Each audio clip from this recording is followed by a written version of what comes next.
What if trying to avoid an argument is actually, the most selfish thing you can do? Yeah, that is a pretty wild thought. Right. So today on the Deep Dive, we're looking at this really fascinating audio reflection by Pastor Hu Zikong. He's building on John MacArthur's writings about Matthew 5, verse 9. Oh, nice. Yeah, and the mission for you today is to explore what it actually takes to be a quote-unquote peacemaker in our modern, highly self-centered digital world. Which is tough. I mean, it turns out it requires a lot more than just staying out of drama. Definitely. The core definition here frames a peacemaker as an active builder of bridges, connecting people to each other and to God. Yeah. But think about the civil engineering required for an actual bridge. You can't just throw concrete into the air and, hope it hovers. Right, of course not. You need support. Exactly. You have to dig deep, move heavy dirt, and secure a really solid foundation on both sides. But here is where I struggle, because Pastor Hu points out that building this foundation requires confronting people's wrongs and doesn't directly telling someone they are wrong. Yeah. Usually just destroy whatever peace you already had. You would naturally think so, yeah. Like, if I start pointing out your flaws right now, we're probably getting into a fight, not building a bridge. It seems super contradictory. But Pastor Hu argues that just avoiding conflict doesn't eliminate the underlying problem at all. It just hides it. Yeah, it just pushes it underground where resentment kind of, rots the foundation. True peace isn't just the absence of yelling. Okay. It is the actual presence of resolution. Oh, I like that. The presence of resolution. And true foundations have to be built on truth and righteousness.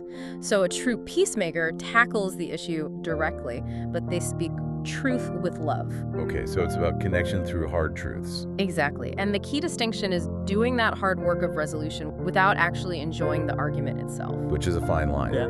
But modern culture actively rebels against this, doesn't it? Yeah. Pastor Hu shares this observation about a friend who constantly reposts articles from platforms like Xiangshu. Oh, yeah, the ultra-pragmatic stuff. Right, content that heavily promotes a very pragmatic, protect your own energy at all costs worldview. Yeah. It's totally encapsulated by that youth catchphrase, which is basically, too lazy to care about you. Yes.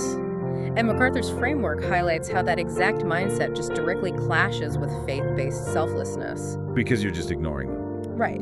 If you see someone stuck in their flaws, and you just walk away because you're, quote-unquote, too lazy to care, well, you've effectively made yourself the center of the universe. Wait, hold on, though. In a digital culture where everyone is literally constantly outraged all the time, But for sure. isn't protecting your own mental peace by just walking away a necessary form of survival?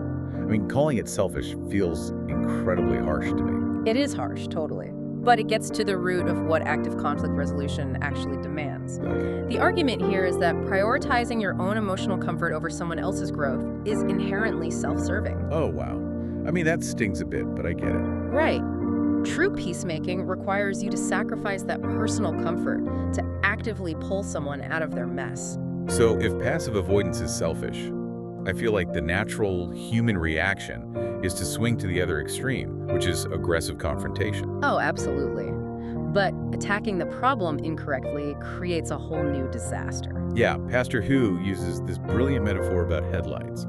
He says when sharing the truth, don't be blinding high beams. Because think about the psychological reaction to high beams on a dark road. You just flinch and look away. Exactly.